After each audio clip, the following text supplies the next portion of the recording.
Last week we began talking about anxiety and the rise of anxiety in our lives, in our homes, in our families, in our workplaces. We talked about the fact that we are a stressed out culture, aren't we?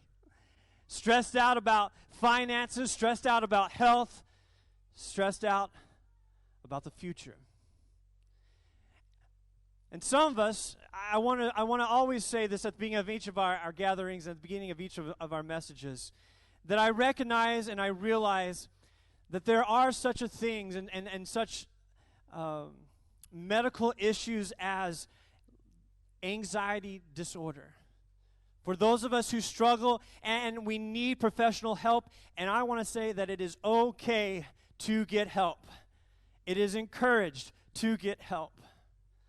I believe God gives us people who are gifted with skills to help us and walk alongside of us. But the main point of this series, the main goal of this is to help us and give us tools that remind us that even in the midst of our anxiety, even in the midst of the anxious moments that we face, we can still have hope. The sun will rise again. And last week we talked about Shadrach, Meshach, and Abednego and the story found in the book of Daniel in the Old Testament and how they were ordered and commanded to kneel before this giant gold statue, this idol, by this king named Nebuchadnezzar. And how these three Israelite guys stood up and said, "No, we will not." And they even told the king that our God will deliver us. But here's the catcher. Even if he doesn't deliver us, we still won't bow down. And how even in the midst of their great faith and the strength that they had, they were still thrown into the furnace. But as the song said, in the midst of the furnace, in the midst of the flames, there was another in the fire. You see, even in our anxious moments, God is right there with us. And I believe faith can help us even when we cannot see through the fog of anxiety. But we have to prepare. We have to lay a foundation in our lives. See, faith in Jesus, I believe this, faith in Jesus can be the foundation we stand on in the midst of the instability and chaos that surrounds us.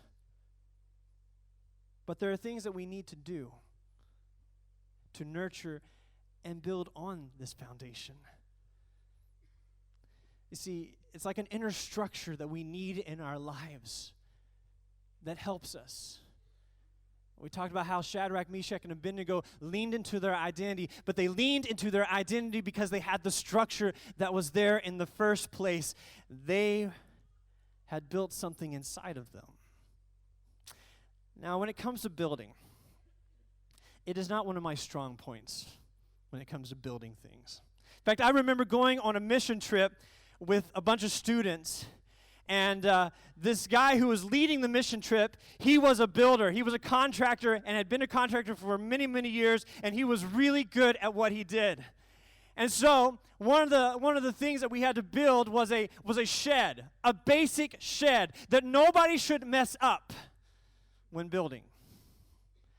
And I got really excited because he said, "Aaron, I want you to take 3 of these guys and go, and I want you to begin to work on the inner structure of the building and these things called trusses." You know what trusses are, right? I don't know if they're the inside, kind of like the skeleton of the building. And I was really excited. He was putting me in charge of it, and I thought, this should be no big deal. He told me what I needed to do. He showed me how to measure things and all that good stuff. And I thought, I've got a handle on this. And so I took these guys with me, and I thought, let's do this real fast and get this knocked out, and I'll just show him how good we are. And so we began put the trusses in and hammering. He gave me hammers and nails, and it was amazing. And so I began to do this, and we knocked out like 10 of these trusses, and I looked back, and somehow, some way, every single one of them were off by like just a few inches. I thought, how did this happen? And I ended up having to The poor guy that was in charge of the whole mission, he had to come behind me and fix all of it. He had to change it all up. But I discovered that we couldn't just leave it off by a little bit, because it would have messed up the entire rest of the building, even if it was off just by a few inches. See, the inside of the building matters. The structure within, all the way down to the foundation, matters. And how we navigate in the anxious moments of our lives can be impacted by how we prepare for the anxious moments. And of course, there are times where things happen that are out of our control, right? That's where a lot of anxiety comes from. But starting today, there are things we can do, and we can do things that can help us even. Well, what if we planned for? What if we could plan for the unexpected? You ever done that? What if we knew that there were going to be anxious moments in our lives? We knew that there were going to be times where people were going, where the culture and society and things around us were going to try to pressure us to bow down to idols that would cause us to lose our identity. What if we knew we were going to experience that and we prepared for it? And like I said earlier, I recognize that for some of us,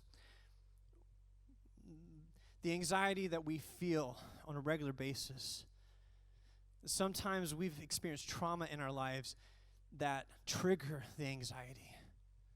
Some of us in this room are more prone than other people to have anxiety. And then there are some of us who do things that bring on anxiety.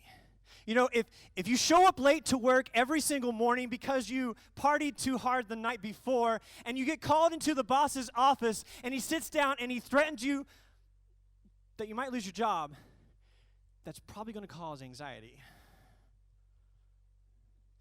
But in all of those cases, whether it's because of trauma we've experienced, whether it's because we're prone to it, or even because we've been making life choices that bring on some anxiety. In all of those, there are certain things that we can do to help us cope, help us manage, and maybe even help turn our lives around so we find the source of that anxiety. You see, when we look at the book of Daniel, we also need to remember something here. Like we talked about last week with the three Israelite guys, Shadrach, Meshach, and Abednego. The book of Daniel was written to help the people of Israel, the people of God, to remember who they were. That even in the midst of their exile, and see, they had been captive and brought out of their homeland and taken away, and so they were living in a whole different country, in a foreign country, and they were trying to find their way. And at times, they would be really, really low because it would seem like the world was crashing in on them. And a lot of them experienced trauma. Just like us, a lot of them were probably prone to anxiety. And some of them were probably even making choices that brought on anxiety in their lives. But God wanted to remind them of who they were as His people. And the hero of the book of Daniel, the one that the whole book is named after, Daniel himself, is who we're going to look at today in chapter 6 of Daniel. Daniel had been another one of these guys who, as they had been transplanted to Babylon, he had risen up in the ranks, and he had been seen as someone who was trustworthy, and he had been allowed to be put in leadership over vast amounts of the empire. And a king by the name of Darius entrusts Daniel. In fact, we're going to look at Daniel chapter 6, starting in verse 1. If you want to follow along on the screens or in your Bible, let's check out this story. Darius the Mede decided to divide the kingdom into 120 provinces, and he appointed a high officer to rule over each province. The king also chose Daniel and 2 others as administrators to supervise the high officers and protect the king's interest. Daniel soon proved himself more capable than all the other administrators and high officers. And because of Daniel's great ability, the king made plans to place him over the entire empire. Now, look what happens. Then the other administrators and high officers began searching for some fault in the way Daniel was handling the government affairs. But they couldn't find anything to criticize or condemn. He was faithful, always responsible, always completely trustworthy. So they concluded, our only chance to finding grounds for accusing Daniel will be in connection with the rules of his religion. So the administrators and high officers went to the king and said, now this is always bad when it starts off like this. Long live King Darius! We are all in agreement. We administrators, officials, high officers, advisors, and governors, except for Daniel, that the king should make a law that will be strictly enforced. Give orders that for the next 30 days, any person who prays to anyone, divine or human, except to you, your majesty, will be thrown into the den of lions. And now, your majesty, issue and sign this law so it cannot be changed, an official law of the Medes and Persians that cannot be revoked. So King Darius signed the law. Now, this is an important part here. But when Daniel learned that the law had been signed, he went home and knelt down as usual in his upstairs room with its windows open toward Jerusalem. He prayed 3 times a day, just as he always had done, giving thanks to his God. Then the officials went together to Daniel's house and found him praying and asking for God's help. So they went straight to the king and reminded him about his law. Did you not sign the law that for the next 30 days, any person who prays to anyone, divine or human, except to you, your majesty, will be thrown into the den of lions? Dun, dun, dun. Yes, the king replied. That decision stands. It is the official law of the Medes and Persians that cannot be revoked. Then they told the king, that man Daniel, one of the captives from Judah, is ignoring you and your law. He still prays to his God 3 times a day. Hearing this, the king was deeply troubled, and he tried to think of a way to save Daniel. He spent the rest of the day looking for a way to get Daniel out of this predicament. In the evening, the men went together to the king and said, your majesty, you know that according to the law of Medes and the Persians, no law that the king signs can be changed. So at last, the king gave the orders for Daniel to be arrested and thrown into the den of lions. The king said to him, to Daniel, may your God, whom you serve so faithfully, rescue you. A stone was brought and placed over the mouth of the den. The king sealed the stone with his own royal seal and the seals of his nobles so that no one could rescue Daniel. Then the king returned to his palace and spent the night fasting. He refused his usual entertainment and couldn't sleep at all that night. And the rest of the story goes, Daniel's in the lion's den. God sends an angel, and the angel shuts the mouths of the lions, and Daniel is rescued. He comes out alive the next morning. It's a great ending to the story, right? But it's also a tale of 2 types of lifestyles. On the one hand, you have this king, right, who by all accounts is a wise and very gifted king, a very gifted ruler. Makes most of the time really good decisions. And Daniel is one of his closest advisors. He's on the inner circle. And you would think that this wise and great king would be able to see through a plot like this. That he'd be able to see through the words of these conniving, power-hungry officials. But he has obviously allowed these voices to have access to his ego. And for the next 30 days, No one can pray to any other being, divine or human, except to him, King Darius. And so he signs this law that is the law of the land that cannot be changed, cannot go back on. And he signs it. Do you notice there that he signs it without any question, without any hesitation? He doesn't say, but, what if? He doesn't even recognize that even though they said all of the officials in the land, they're missing one of the most important ones. Daniel was not part of that. But he doesn't question it. He signs it. There's no thought to the lives that would be at stake. There's no thought to what this could do to all the other religions that are part of their empire, because part of having an empire is that you have lots of different people groups and lots of different religions. He doesn't care about any of that. And there certainly wasn't any thought to what this would do to his friend, Daniel. See, the king's priorities and practices were wrapped solely around one person, himself. Do you notice what the king does when he realizes what's happened? When he realizes what he's done by listening to the voices that fed his ego? The guilt and the shame that immediately grasp him. See, here's a decision he's made that has brought on unnecessary consequences.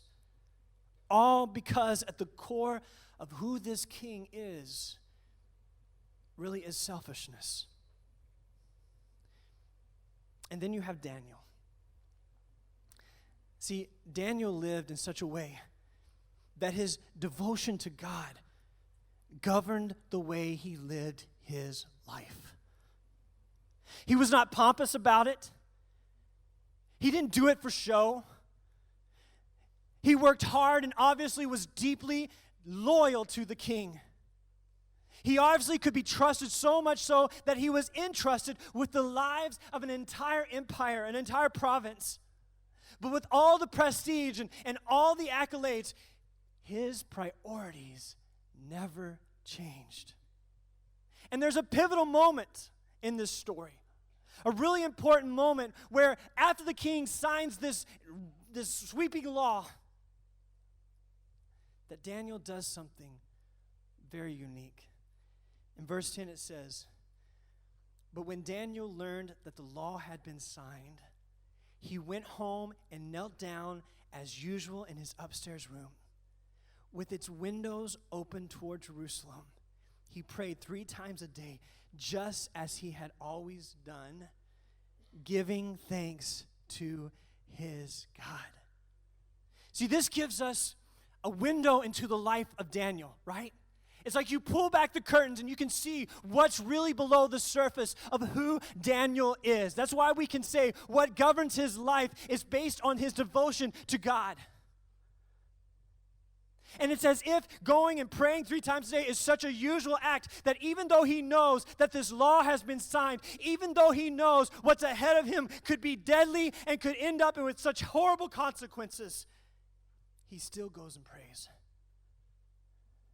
3 times a day. I wonder what Daniel was praying. Because I guarantee you, he was experiencing some anxiety. I guarantee you, even though it's not written there in the scriptures, you can only imagine what those prayers were like. It says he was giving thanks to God, but I can almost guarantee you that he and God had some words about what was about to happen. I can almost hear him saying, "God, man, you know how bad this is about to be. And God, I refuse to give up, but I don't understand. I don't know why this is happening to me. God, I just got promoted over here and everything was going so good. Why is this happening? Where are you?"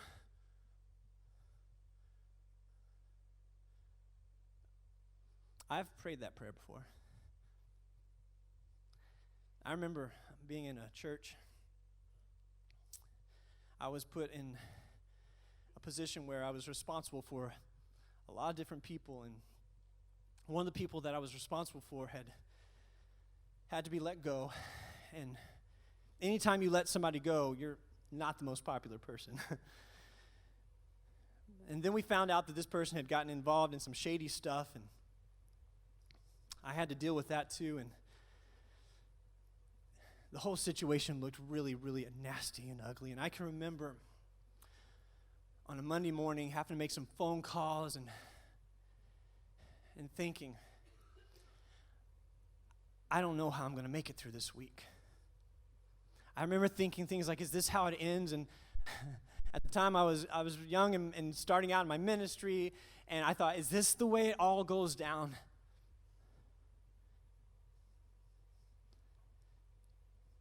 And I continued to pray. Prayed a lot of prayers like that. I continued to seek the guidance of my friends. And by Friday morning, I got another phone call, and by Friday afternoon, I realized something. It was Friday afternoon, and I was still alive. And I was still in ministry, and we were going to make it. I can only imagine what Daniel was praying and what he was going through. You see, when we're in the midst of those anxious moments, the devil knows our vulnerabilities. The devil knows our insecurities. The devil knows our fears. But I promise you this, even in the midst of those anxious moments, our God is more powerful. And our God is with us. This week at our kids' school, they had a forum that was about how to parent when your kids are experiencing anxiety. It's pretty amazing that this is going on in the midst of a series that I'm doing on anxiety.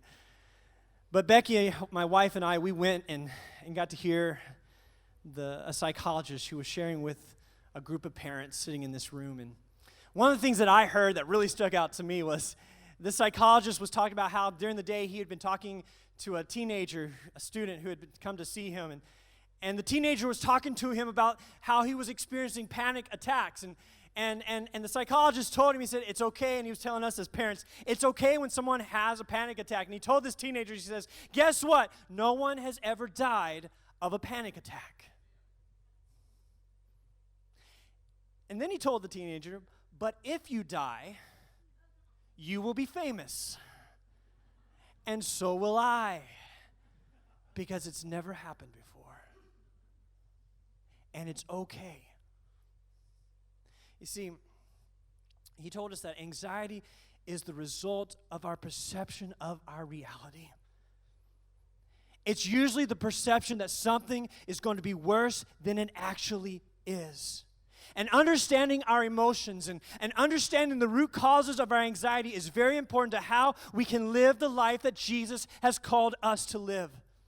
Anxiety is about perception, the way we see. And anxiety comes into existence when what the perceived outcome of whatever it is we're facing has more power over our lives. Listen, more power than it has to have. You see, what feeds our perceptions about our realities ultimately determines how we cope when faced with anxiety in our lives. Like building blocks, like a foundation. See, there are spiritual practices that we can put in place in our lives to help us even in the midst of our anxiety. Things like praying daily, like Daniel did. Like reading scripture daily. Like journaling and praying and listening to the voice of God, reminding us of who we are. And our kids last week in Kidsville, they're talking about this same subject, and they all received journals to begin journaling about how God is speaking to them and to prayer journal and pray. And it's a powerful tool. See, The practices are meant to help us keep our priorities in order. They're meant to help us be connected to our foundation, to be connected to our identity in Jesus. See, Daniel's priorities stayed in order because of the way he structured his life around his connection to God. This morning, we are very honored to have with us Kimberly, who is a counselor who meets here with folks at our church. I'm going to invite Kimberly if she would come. I want to talk to Kimberly about this idea of priorities and how we can have structure like this, spiritual practices even, to help us with moments of anxiety. So would you welcome Kimberly, please?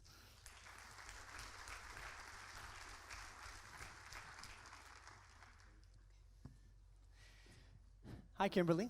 Hello. Thanks for being here today. I just want to ask you some things. First of all, tell us, how long have you been counseling? I've been in this profession in mental health since 2001. And actually, for anyone interested in knowing, I've been with the church since February of 2014. Wow, that's a few years. Yeah. That's awesome. Well, tell us about this. When it comes to issues of anxiety, in our lives and the world around us, talk to us a little bit about what you're seeing. Yeah, a couple of things. I just want to honor your pastor here. I was absolutely privileged and honored to be here, and if everybody can just give him a round of applause. The Spirit is moving in this church, and what you guys are doing and what forward thinking you guys have in regards to what services and how you're going to reach people outside of these four walls is amazing. So I just want to acknowledge that to you. I'm so delighted to be here. But a couple of things, what I'm witnessing in my practice and just witnessing, I have two teenage daughters, 13 and 17, and I will tell you the things that our kids are going through now compared to when I was growing up is there's no comparison. It's a lot more anxiety, a lot more depression, and we are struggling in silence a lot of the time. So a couple of things that I'm witnessing and observing, in my humble opinion, is the fact that we are in an age where we are communicating so much because of social media, because of our technology, because of the way computers are designed now, but we are not connecting. We have an epidemic going on right now in our society and in our world where we are isolated, we are the loneliest we have ever been. And in that regard, we need to really take a look at what are our daily activities, where are we spending the most time, and where do we need to step outside of our comfort zone and take a look at where do I need to fill those needs. With this idea of digiphrenia that's becoming more and more evident in our society, where people are addicted to their phones. If you go to any restaurant anymore, you'll see a couple, and most of the time they're on their phones in a booth somewhere. We are not communicating, and so we really need to foster those social skills. We need to be in small groups. We need to be connecting with other people outside of ourselves to really make those connections and really, as you guys have been talking about in previous sermons, being that good neighbor. What does that mean for not only being a good neighbor to myself and loving myself and investing in myself? What do I need to do for my faith? And then also taking a look at where do I need to reach outside of myself and make those connections. Briefly talk to us, too, about priorities. I was just going to get to that. Yes. I am the worst okay. interviewer right here. That's okay. The next one I want to just mention is shame. I think a lot of us are dealing with a lot of shame because of what our story is. A lot of the time, we feel as though we were the only one dealing with what has happened, whether it be grief, whether it be we're struggling with an addiction, whether it be we're struggling with a mental health issue, anxiety, depression, panic disorder, or just we're feeling off. And we've been feeling off for a long time, but trying to go through the motions, it's getting harder and harder and every day just to survive. So taking a look at where do I need to go? What services do I need to connect with? Who do I need to talk to? Who do I need to set up an appointment? Because your story will inspire others. And we do not need to be ashamed of that. And we need to claim it. We need to own it. We need to recognize that it is ours and that God will be there for us in moving through that. And I think it's really good to add, too, that what is so powerful is that though that is your story, God is a redeemer. Absolutely. He can And redeem he anything. redeems any story. I was listening to somebody the other day who was talking about irreversible things. Mm-hmm. And this guy said, guess what? With the power of God, nothing is irreversible. That is so true. That is powerful. That's very powerful. And getting to your point, Pastor Aaron, the lack of priorities, I think we are living in a society, we are so busy, and we need to stop glorifying this busy lifestyle and really getting back to basics. Where are my priorities? You know, it needs to be God, our marriage, our kids, and then our family, and then our job. And taking a look at, you know, if we put our faith and we put our trust in God, he's going to take care of all the rest. And I'm preaching to the choir because I absolutely get a little bit off track with those priorities myself and my husband. We are constantly reevaluating where are we spending our time. If you look at your calendar should represent your priorities. Your checkbook should represent your priorities. If that is a priority, then those things need to be aligned, and we need to be working towards living that soul-aligned life, whatever that looks like for us and what we know God has called us to do.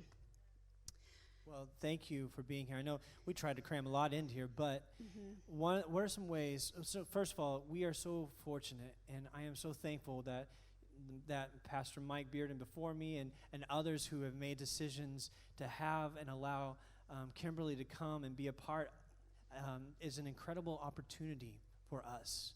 And so we need to make sure, you know, she's a follower of Jesus first, and a counselor and mental health help, you know, with this. So if they want to get a hold of you, I think probably the best way would maybe be to contact our office, who can get them in contact with you. Certainly. And all that good stuff. So maybe after church, after the gathering, will you be back there by those two lights? Yes, I certainly can be that. So, absolutely. Well, right. Thank you so much for your time. And like I said, the Spirit is moving here. I am constantly in contact with the pastors, and they're coming and going and doing great things. And there's so much to look forward to next year. Wow. Thank you so much. Thank you for being here.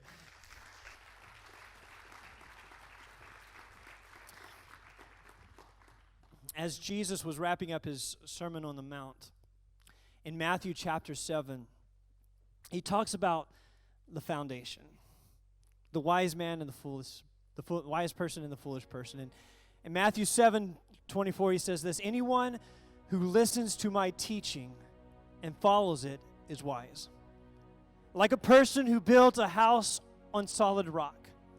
Though the rain comes in torrents and the floodwaters rise and the winds beat against that house, it won't collapse because it is built on bedrock. But anyone who hears my teaching and doesn't obey it is foolish, like a person who builds a house on sand. When the rains and floods come and the winds beat against that house, it will collapse with a mighty crash. Jesus offers us a chance to build our lives on him. You notice in that scripture, there's no promise that the rain won't come. There's no promise that the floods won't come. And the difference is between the two builders. I think of like Daniel and King Darius. Because what matters is where we build our life, what we build our lives upon. And here Jesus is also saying more than just hearing his words, but somewhere it's got to go sound so deep that we are actually doing and being these words. Would you stand? See, to build our lives around Jesus means we have to prioritize our lives around him.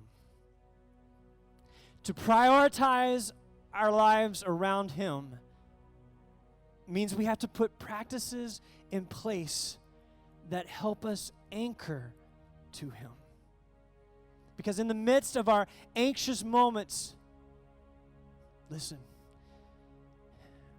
in the midst of our anxious moments, it will be the presence of Jesus revealed through the practices that will help hold us to him. Jesus is the foundation. When the rains come and the floods come, when the storms come, we've got to be anchored to Him as our foundation. Would you bow your heads? Close your eyes. I want us to move into a time of reflection. Today, maybe you need to start with focusing on the foundation of your life. It feels like things are just wishing and washing and turning upside down, and maybe the first step, well, I know the first step is saying yes to Jesus, but I guarantee you that Jesus will also lead you to help. Recognizing, where is this anxiousness coming from? Jesus will reveal it, because as the foundation, He wants to bring healing and hope and wholeness to our lives.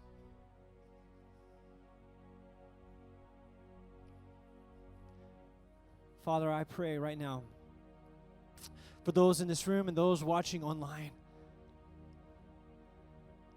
that we would hear You today, calling us, reminding us. I pray, God, that we would build our lives upon You. We would be governed by You, guided by You. Father, I pray that as we give our lives to You and You reveal things to us, that we would be obedient, that we would have courage to put the phone down, that we would have courage to go and seek help, that we'd have courage to talk to somebody. You are with us. You are with us and You are for us. Help us to hear You say that to us today. In Your name I pray.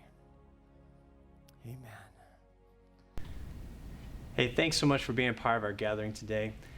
I hope you've sensed and felt God speaking in your life. Maybe it was something that we sang, maybe it was something that you heard through Scripture, or something we talked about.